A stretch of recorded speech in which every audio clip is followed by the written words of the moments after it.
자, 여러분 안녕하십니까? 제2강 1교시를 시작하겠습니다. 공기 조절의 4대 요소에 대해서 공기 조화에 대해서 설명하겠습니다. 그림에 보시는 바와 같이 공기 조화 장치, 즉 공기 조절 시작은 HVAC, 즉 Heating, Ventilation and Air Conditioning 시스템으로 부르고, 장비 구성은 공기 순환, 환기, 순환, 온습도 조절, 공기 여과를 위한 HAU, 덕트, 댐퍼, 필터 등으로 구성이 됩니다. 공기 조화 시스템에는 HAU와 HCU, FFU 등의 사양이 있으며 이를 통상적으로 공기 공조기라고 부릅니다. HAU는 에어 히팅 유니트 시스템으로 공기 여과, 제습, 가열, 냉각, 송풍 기능을 하는 주요 장비이며, 가습기 필터, 급기 팬, 가열 코일, 냉각 코일, 외 배기 챔버, 리턴 팬 등으로 구성되어 있습니다. 건축 시부터 설계에 반영하여 가습 냉난방, 공기 여과, 급배기 기능으로 중앙 제어로 관리가 용이하나 설비비가 높은 단점이 있습니다. 우리나라 화장품 CGMP 제조업체의 대부분이 적용하고 있으며, 반도체, 의약품 및 바이오 업종에서 활용을 하고 있습니다. 다음은 우측 상단에 있는 FFU, 즉 팬 필터 유니트라고 되어 있습니다. 그리고 좌측에 ACU 등에 대해서 설명하는 그림입니다. FFU와 ACU 등은 간이 공기 조화 장치로서 설비비가 저렴하고 기존 건물에도 설비비가 용이한 장점이 있습니다. 공기의 급 배기만을 위한 목적으로 설치하고 실별 크기에 맞게 맞춤 제작이 가능하지만 실내 소음이 발생하는 단점이 있습니다. ACU는 풍량이 크지 않고 내부에 헤파 필터, 팬, 그리고 모니터를 취부한 일체형으로 미생물 실험에서 사용하는 경우가 많습니다. FFU는 주로 장비에 설치하는 것으로 충전기 상부 등에 국소적으로 설치하여 관리할 수 있는 공조 장치입니다. 다음은 각 공기 필터의 종류 및 그 특징에 대해서 알아보는 시간입니다. 어느 공기 조절 방식을 채택하더라도 에어 필터를 통하여 외기를 도입하거나 순환시킬 필요가 있습니다. 화장품 제조에 사용할 수 있는 에어 필터의 종류와 설치 장소의 예, 취급 방법, 조립을 살펴보겠습니다. 화장품 제조라면 적어도 중성능 필터의 설치를 권장하며, 고도의 환경 관리가 필요하면 고성능 필터의 설치가 바람직합니다. 에어 필터에서 산업용 필터는 주로 공기 조화기 필터로서 공장 및 건물 외부의 공기를 내부로 흡기할 때 공기 중의 미세 입자를 여과하는 필터로서, 기본적으로 필터 시스템은 3단계로 구성이 됩니다. 페어 필터, 미디움 필터, HEPA 필터 순으로 페어 필터는 50% 내외의 오염원을 제어하고, 미디움 필터는 80%, HEPA 필터는 95% 이상의 미세먼지를 여과하는 공기가 유입하게 됩니다. HEPA 필터는 0.3 마이크론 크기의 미세먼지를 99.97%를 여과하는 고성능 필터를 일컫지만, 95% 또는 97% 이상을 세미 HEPA 필터로 명명하여 사용하기도 합니다. 고성능 필터를 설치할 수 있도록 환경이 좋아진다고 생각해서 초고성능 필터를 설치하는 기업이 있으나 그 생각은 잘못된 것으로, 초고성능 필터를 설치했을 경우에는 정기적인 포집 효율 시험이나 필터의 완전성 시험 등이 필요하게 되고 고액의 비용이 소비가 됩니다. 이들 시험을 실시하지 않으면 본래의 성능이 보증되지 않고, 또한 초고성능 필터를 설치한 작업장에서 일반적인 작업을 실시하면 바로 필터가 막혀버려 오히려 작업장 장소의 환경이 나빠지는 문제가 있습니다. 따라서 목적에 맞는 필터를 선택해서 설치하는 것이 중요한 것입니다. 여러분들이 현장에 실무를 할 때 이와 같은 내용을 알고 있어야 나중에 시설 환경에 대해서 보강이나 또는 설계를 할 수 있는 능력을 기를 수가 있습니다. 여러분 유념해서 알아두시면 좋을 것 같습니다. 다음으로 넘어가겠습니다. 다음은 사업 설계에 관한 설명입니다.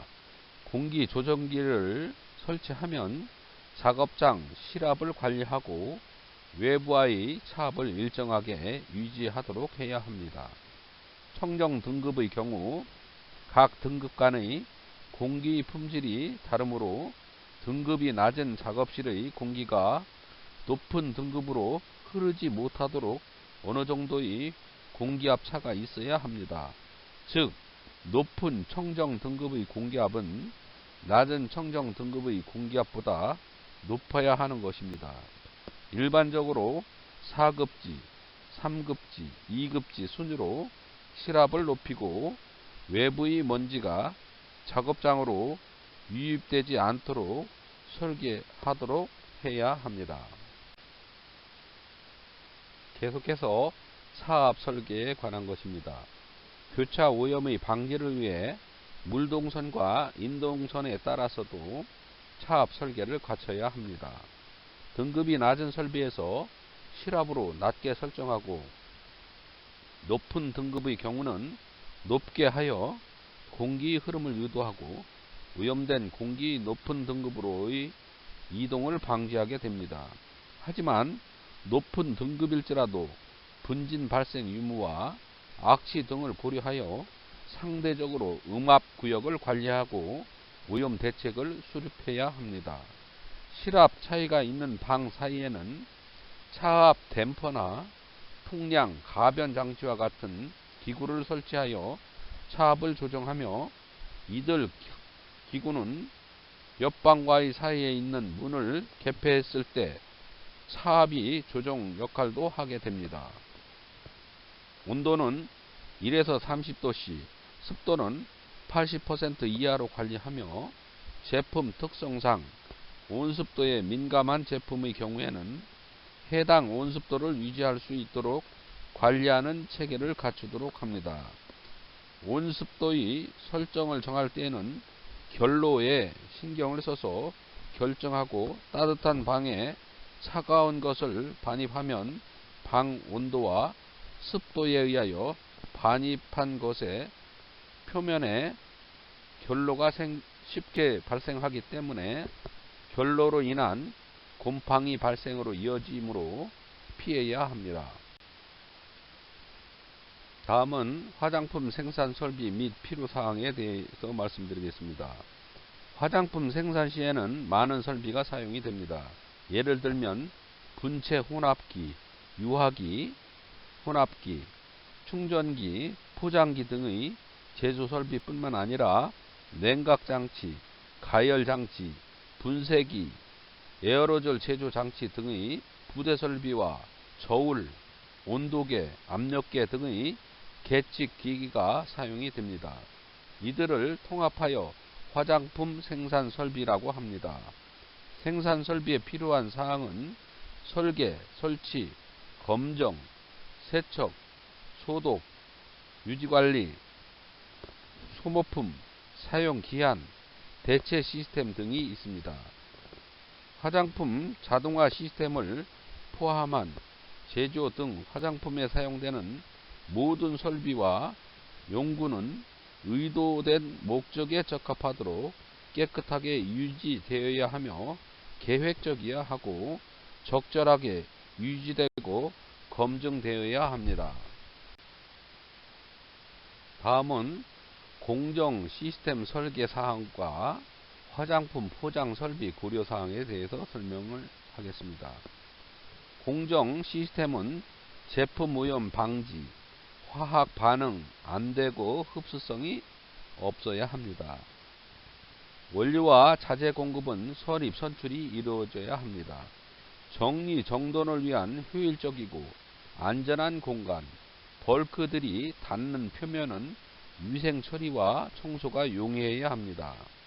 설비 먼지 퇴적을 최소화시키고 모든 반제품 벌크 등의 라벨 표지는 정확히 하고 문서를 기록해야 합니다. 또한 제품 용기들, 즉 반제품 보관 용기 등은 환경의 먼지와 습기로부터 보호되어야 하며 사용하지 않는 이동 호스와 액세서리는 깨끗하게 건조 유지되고 먼지, 얼룩 또는 다른 오염으로부터 보호되어야 합니다. 청소되고 위생 처리된 휴대용 설비와 도구는 적절한 위치를 정하여 보관해야 합니다. 포장 설비의 선택은 제품의 공정, 점도, 제품의 안정성, pH, 밀도, 용기 재질 및 부품 설계 등과 같은 제품과 용기의 특성에 기초를 두고 상기 8가지 사항을 고려하여 설계되어야 합니다. 공정 시스템과 유사한 고려 사항으로 제품 오염 최소화, 화학 반응 방지, 청소가 용이한 설계, 효율적이면 안전 조작이 가능한 공간 확보, 제품 포장 요건 고려, 바닥 및 받침대 오물 고임 방지, 물리적인 오염의 식별이 용이해야 하고 제품의 포장 변경이 용이한 것 등으로 구성이 됩니다. 또한 포장 설비는 설계되고 의도된 바에 따라 지속적인 성능을 보장하기 위해 충분히 유지 보수 관리되어야 합니다. 그리고 설비 사용 시에는 많은 소모품이 사용되며 소모품은 화장품 품질에 영향을 주어서는 안됩니다. 예를 들어 필터, 가스켓, 보관 용기와 봉지 성분이 화장품에 녹아 흡수되거나 화학 반응을 일으키거나 부착 또는 착색되어서는 안됩니다. 소모품을 선택할 때는 그 재질과 표면의 제품과의 상호작용을 검토하여 신중하게 선택을 해야 합니다. 다음은 제9조 작업소의 위생에 관한 설명을 하겠습니다. 구조는 작업소의 위생을 관리하기 위한 규정으로서 방충, 방서, 생산 및 보관 구역의 바닥, 창문, 벽, 천장의 청결, 제조 시설 및 설비 세척 및 소독제의 선정 방법, 청소 방법 및 운영 프로그램에 대하여 규정하고 있습니다. 먼저 방충, 방서의 원칙은 벌레가 좋아하는 것을 제재, 빛이 새어나가지 않게 하며 조사 또는 구제 방안을 행동으로 옮기는 것입니다. 방충의 구체적인 예는 벽, 천정, 창문, 파이프 구멍에 틈이 없도록 한다. 개방할 수 있는 창문은 만들지 않는다. 창문은 차광하고 야간에 빛이 밖으로 새어나가지 않게 한다. 배기구, 흡기구에 필터를 단다. 폐수구에 트랩을 단다. 문 하부에는 스티커를 설치한다. 골판지, 나무 부스러기를 방치하지 않는다. 벌레의 집이 된 집을 제공하게 됩니다. 실내 압을 외부 실외보다 높게 한다. 공기 조화 장치를 활용합니다. 청소와 정리 정돈, 해충, 곤충의 조사와 구제를 실시한다. 등으로 되어 있습니다. 다음은 청소 방법 및 위생 처리에 관해서 말씀드리겠습니다.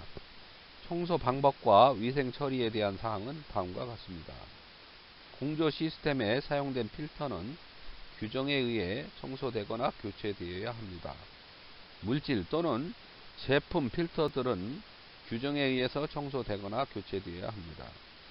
물 또는 제품의 모든 유출과 고인 곳 그리고 파손된 용기는 지체 없이 청소 또는 제거되어야 합니다. 제조 공정 또는 포장과 관련되는 지역에서의 청소와 관련된 활동에 기류의 1. 규정의 해설 43에 의한 오염을 유발해 제품 품질에 위해를 끼칠 것 같은 경우에는 작업 동안에는 해서는 안됩니다.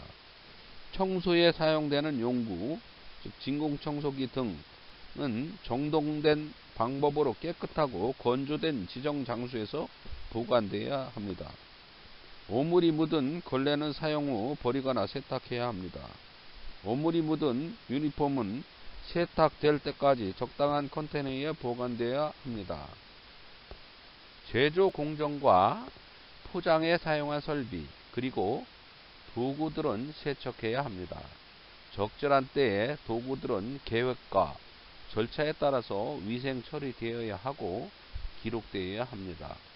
적절한 방법으로 보관되어야 하고 청결을 보충하기 위해 사용 전 검사되어야 합니다. 청소 완료 표시서에 표시를 해야 합니다.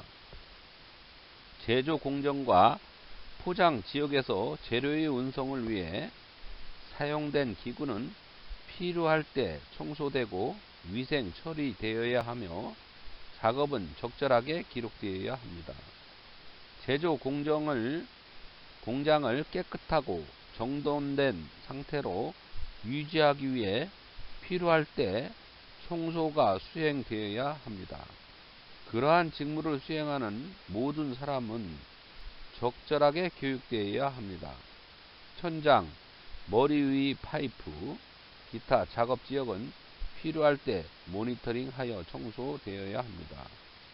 제품 또는 원료가 노출되는 제조 공정, 포장 또는 보관 구역에서의 공사 또는 유지 관리 보수 활동은 제품 오염을 방지하기 위해 적합하게 처리되어야 합니다.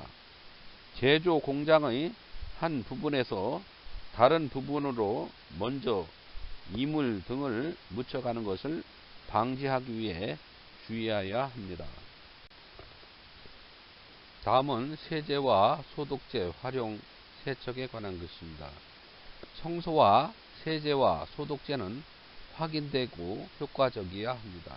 모든 세제와 소독제는 아래와 같이 해야 됩니다. 적절한 라벨을 통해 명확하게 확인되어야 합니다. 원료 포장재 또는 제품의 오염을 방지하기 위해서 적절히 디자인되고 저장되고 관리되고 사용되어야 합니다.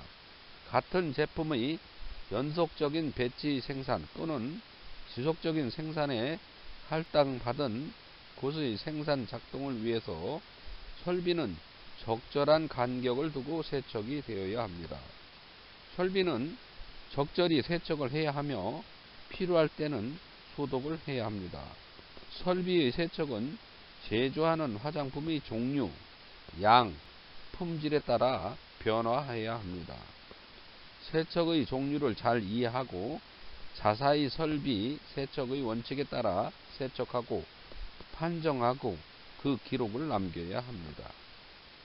제조하는 제품의 전환시 뿐만 아니라 연속해서 제조하고 있을 때에도 적절한 주기로 제조 설비를 세척해야 합니다.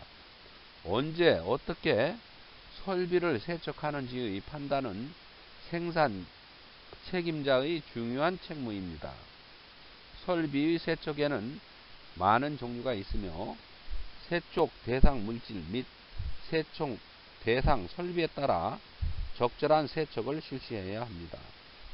그리고 세척에는 확인이 필요하고 제조 작업자뿐만 아니라 화장품 제조에 관련된 전원이 세척을 잘 이해해야 합니다. 물 또는 증기만으로 세척할 수 있으면 가장 좋습니다. 브러쉬 등으로 세척기구를 적절히 사용해서 세척하는 것도 좋습니다. 세제, 즉 계면 활성제를 사용한 설비 세척은 권장하지 않습니다. 그 이유는 다음과 같습니다. 첫째, 세제는 설비 내벽에 남기가 쉽습니다. 둘째, 잔존한 세척제는 제품에 악영향을 미치고 있습니다. 세 번째, 세제가 잔존하고 있지 않은 것을 설명하기에는 고도의 화학 분석이 필요합니다. 따라서 쉽게 물로 제거하도록 설계된 세제라도 세제 사용 후에는 문질러서 지우거나 세차게 흐르는 물에 헹구지 않으면 세제를 완전히 제거할 수 없습니다. 세제로 손을 씻었을 때 손을 충분히 헹구지 않으면 세제의 미끈미끈한 느낌은 제거되지 않을 것입니다. 화장품 제조 설비 세척용으로 적당한 세제를 사용하고 부품을 분해할 수 있는 설비는 분해해서 세척합니다. 그리고 세척 후 반드시 미리 정한 규칙에 따라서 세척 여부를 판정하며 판정 후의 설비는 건조시키고 밀폐해서 보존합니다. 설비 세척의 유효기간을 설정해 놓고 유효기간이 지난 설비는 재세척하여 사용합니다. 유효기간은 설비의 종류와 보존 상태에 따라 변하므로 설비마다 실질적으로 토대로 설정하여 이상과 같은 설비 세척의 원칙을 반드시 규정해 마련해 놓아야 합니다. 작업자의 독자적인 판단에 맡기는 화장품 설비 세척을 해서는 절대 안 됩니다. 계속해서 청소 및 세척에 대해서 말씀드리겠습니다. 화장품 제조 설비의 종류와 세척 방법의 제1 선택지, 제2 선택지, 심한 더러움 시의 대안을 마련하고 세척 대책이 되는 설비 상태에 맞게 세척 방법을 선택해야 합니다. 유화기 등의 일반적인 제조 설비에는 물 플러스 브러쉬, 세척이 제1 선택지이고 지워지기 어려운 잔류면에는 에탄올 등의 유기용제의 사용이 불가피하게 필요하게 됩니다. 분해할 수 있는 부분은 분해해서 세척합니다. 특히 제조 품목이 바뀔 때는 반드시 분해할 부분을 설비마다 정해 놓으면 좋습니다. 호스와 여과, 천 또는 포 등은 2종 제품 간에 공용해서는 안 되며 제품마다 전용품을 준비하도록 합니다. 서로 다른 제품에 대해서는 공용하면 안 된다는 말입니다. 세척 후에는 반드시 판정을 실시하며 판정 방법에는 유관 판정과 닦아내기 판정, 린스 정량이 있습니다. 우선순위도 이 순서대로 하는 것이 좋습니다. 각각의 판정 방법의 절차를 정해놓고 제1 선택지를 유관으로 판정하며 유관 판정을 할 수 없을 부분의 판정에는 닦아내기 판정을 실시하고 닦아내기 판정을 할 수 없으면 린스 정량을 실시하면 됩니다. 유관 판정의 장소는 미리 정해놓고 판정 결과를 기록서에서 기재하도록 합니다. 판정 장소는 말로 표현하는 것이 아니라 그림으로 제시해 놓은 것이 좋습니다. 닦아내기 판정에서는 흰 천이나 검은 천으로 설비 내부의 표면을 닦아내고 천 표면의 잔류물 유무로 세척 결과를 판정하는 것입니다. 흰 천을 사용할지 검은 천을 사용할지는 전회 제조물 종류로 정하면 됩니다. 천은 무진포가 바람직하고 천의 크기나 닦아내기 판정의 방법은 대상 설비에 따라 다르므로 각 회사에서 결정할 수밖에 없습니다. 린스 정량은 상대적으로 복잡한 방법이지만 수치로서 결과를 확인할 수 있는 장점이 있습니다. 그러나 잔존하는 불용물을 정량할 수 없으므로 신뢰도는 떨어지는 문제점도 있습니다. 호스나 틈새의 세척 판정에는 적합하므로 반드시 절차를 준비해두고 필요할 때는 실시해야 합니다. 린스액의 최적 정량 방법은 HPLC법이나 잔존물의 유무를 판정하는 것이면 박정 크로매토그래피 즉 TLC에 의한 간편 정량으로 될 것이고, 최근 TOC 즉 총유기탄소 측정법이 발달해서 많은 기종이 발매되어 있습니다. TOC 측정기로는 린스액 중의 총유기탄소를 측정해서 세척 판정하는 것이 좋은 방법입니다. 또는 UV로 확인하는 방법도 있습니다. 세척 후에는 세척 완료 여부를 확인할 수 있는 표시를 하도록 하고 있습니다. 방, 벽, 구역 등의 청정화 작업, 즉 청소와 정리, 정돈 등을 청소라고 하며, 청소는 설비 세척과 구별이 됩니다. 청소와 세척의 차이 및 청소에 관한 주의사항은 절차서 작성, 판정 기준으로는 유관 판정, 세제 사용 유무 및 종류, 기록관리와 결과의 표시 등을 들 수 있습니다. 오른쪽에 화장품 전용 세제의 종류를 볼 수가 있습니다. 확인해 보시면 되겠습니다.